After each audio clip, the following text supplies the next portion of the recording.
जय श्री कृष्ण। आज हम जानेंगे इस धरा पर भगवान राम का अवतार किस तरह से हुआ। पूर्व काल के अंदर एक प्रताप भानु नाम का एक राजा था।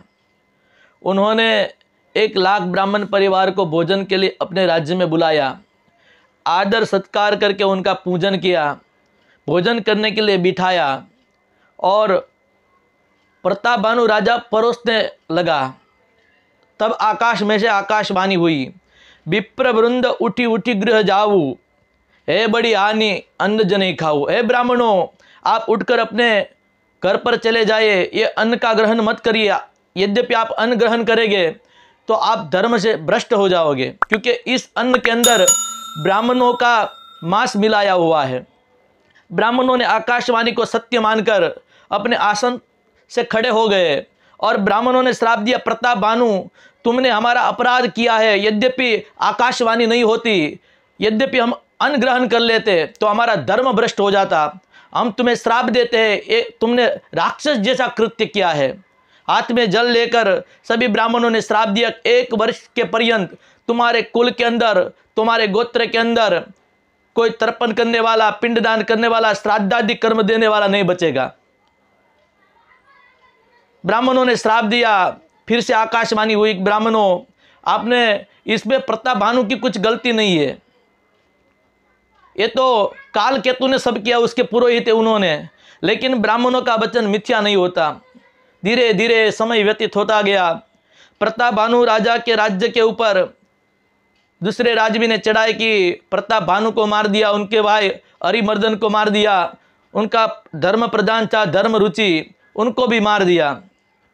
धीरे धीरे ब्राह्मणों के श्राप के कारण भगवान शिव जी सती को कथा सुना रहे हैं। ब्राह्मणों के श्राप के कारण वो तीनों पुलत्स वंश के अंदर रावण, कुंभकर्ण और विभीषण के रूप में जन्मे। बहुत पराक्रमी थे, तपस्वी थे, धीरे धीरे तप करने लगे और तप के कारण ब्रह्मा जी प्रसन्न हुए। ब्रह्मा जी कहने लगे, मैं आपके ऊपर प्रसन्न हूँ, आपको क्या चाहिए? तो रावण कहने लगा कि प्रभु आप मुझ पर प्रसन्न है मेरे तप से, तो मुझे ऐसा वरदान दीजिए कि वानर और मानव के सिवा किसी प्रजाति से मेरी मृत्यु न हो। ब्रह्मा जी ने कहा तथास्तु। यहाँ कुंभकर्ण ने भी विचार किया कि मैं इंद्रासन का अधिकारी बन जाऊं। इंद्र ने माँ सरस्वती को प्रार्थना की। माँ सरस्वती कुंभकर्ण की जिह्वा पर आकर बैठ गई और जब कुंभकर्ण बोलने के लिए जा रहा था, प्रभु मुझे इंद्रासन का अधिकारी बना दो, तब सरस्वती आकर बैठ गई तो इंद्र की जगह निंद्रा बोला गया। तो उसको 6 महीना सोना या 6 महीने जगना। और विभीषण था, वो भगवान का परम भक्त था, उन्होंने भगवान की भक्ति मांगी। धीरे धीरे धीरे समय व्यतीत होता गया। इस धरा पर पाप बढ़ने लगा। भगवान शिव जी सती को कथा सुना रहे। इस धरती के अंदर, इस पृथ्वी को समुद्र का, पर्वत का, कंदराओं का वजन नहीं लगता, उतना दुराचारी दुष्ट से किया हुआ पाप से वजन लगता है। तो पृथ्वी गाय का रूप लेकर मुनियों के पास गई। मुनि साथ मिलकर यक्ष, गंधर्व, किन्नर सब ब्रह्मलोक में ब्रह्मा जी के पास गए। ब्रह्मा जी के विनंती की, ब्रह्मा जी ये असुरों के त्रास से हमें मुक्त करवाए। ब्रह्मा जी विचार करने लगे, सभी देवताओं विचार करने लगे, जाए तो कहाँ जाए? भगवान क्षीर सागर के अंदर है या बैकुंठ के अंदर है? लेकिन शास्त्र ऐसा कहता है, हरिव्यापक सर्वत्र समाना, प्रेम ते होय प्रगट में जाना। भगवान सभी रूप में है, भगवान सब जगह पर है।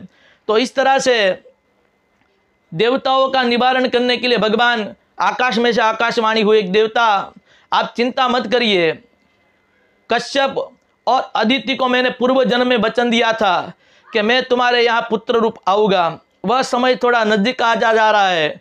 मैं अयोध्या के अंदर दशरथ और कौशल्या के पुत्र रूप में प्रगटूंगा और आप सभी देवताओं, यक्ष, मुनियों, वानर का रूप लेकर इस धरा पर जाए।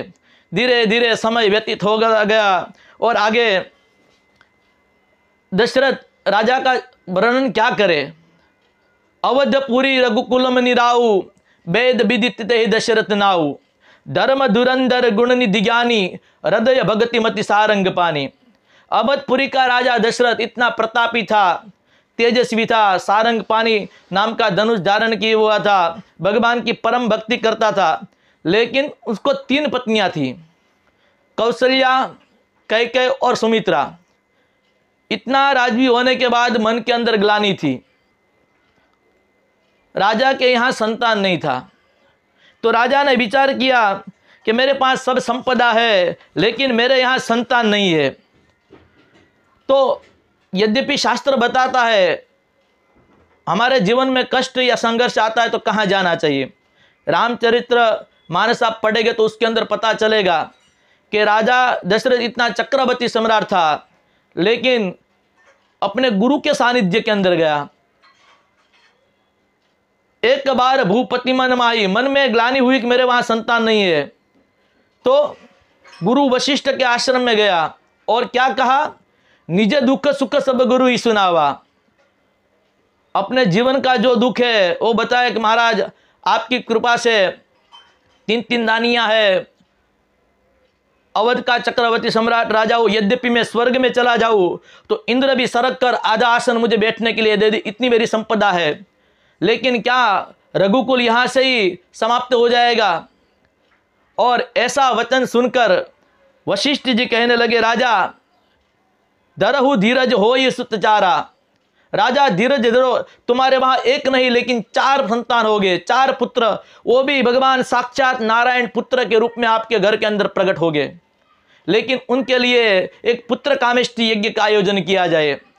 गुरु वशिष्ठ का आदेश हुआ। धीरे धीरे समय व्यतीत होता गया, सभी जगह ब्राह्मणों को, ऋषियों को, साधु को, संतों को, अतिथि को बुलाया और यज्ञ के आचार्य स्वरूप वशिष्ठ जी ने श्रृंगी ऋषि वशिष्ठ बुलावा, पुत्र काम शुभ यज्ञ करावा, भगति सहित मुनि आहुति दीनी, प्रगति अगनी चरु कर लीनी। धीरे धीरे सभी ब्राह्मणों स्वाहा स्वाहा भक्ति सहित आहुति देने लगे और यज्ञ के फल स्वरूप साक्षात अग्नि नारायण हवन कुंड के अंदर प्रकट हुए, हाथ में चरु लेकर, खीर लेकर।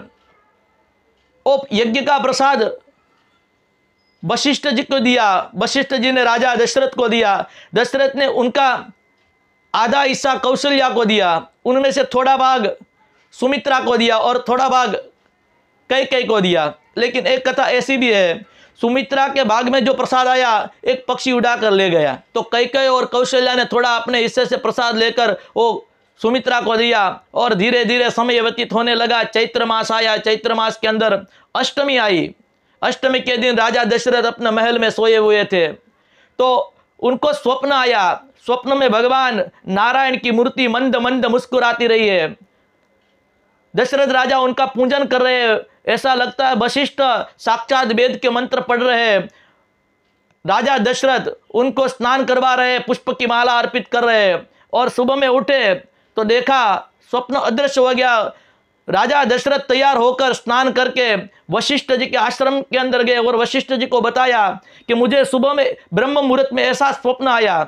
वशिष्ठ जी कहने लगे, राजा तुम्हारी जो भी मन की संकल्पित कल्पना है, जो मन का भाव है, मुझे तो ऐसा लगता है ऐसे स्वप्न से तुम्हारा संकल्प सिद्ध होने वाला है। धीरे धीरे नवमी का दिन आया और सब प्रसन्न हुए, प्रकृति अपने मूलभूत स्वरूप में आ गई। और शास्त्र ऐसा कहता है, नवमी तिथि मधुमास पुनीता, शुक्ल पक्ष अभिजित ऋषिता, मध्य दिवस अति शीतन धामा, पावन काल लोक विश्रामा। नवमी तिथि सूर्य उदित हुआ और आकाश में सूर्य 12 बजे का समय हुआ। धीरे धीरे कौशल्या के महल के अंदर सब रानी थे निकल गई। भगवान चतुर्भुज स्वरूप प्रकट हुए, भय प्रगट कृपाला दीन दयाला कौशल्या हितकारी। कौशल्या ने देखा तो भगवान नारायण चतुर्भुज स्वरूप प्रकट हुए। तो कौशल्या ने कहा, ऐसा बालक का रूप थोड़ा होता है। तो भगवान ने अपने 2 हाथ निकाल दिए, बालक का रूप धारण किया और भगवान रुदन करने लगे। शिशु रदन सुनी काना, शिशु की आवाज सुनकर एक दासी आई। दासी ने देखा तो पुत्र का जन्म हुआ। दौड़ती दौड़ती राजा दशरथ के पास गई। राजा बधाई हो, आपके यहाँ लालो भयो है। और राजा भी आनंदित हो गया। अपने गले के अंदर जो पुष्प की माला थी, मोती की माला थी, वो दासी को दे दी। और आनंद, पूरा अवध में आनंद है। और कौशल्या को भी पुत्र हुआ, कैकेयी को भी एक पुत्र हुआ, और सुमित्रा को 2 पुत्र हुए। उनके नामकरण संस्कार गुरु महाराज की आज्ञा से, वशिष्ठ जी की आज्ञा से राम, लक्ष्मण, भरत और शत्रुघ्न रखा गया। तो इस तरह से भगवान राम का प्रागट्य हुआ। जय श्री कृष्ण। राधे राधे।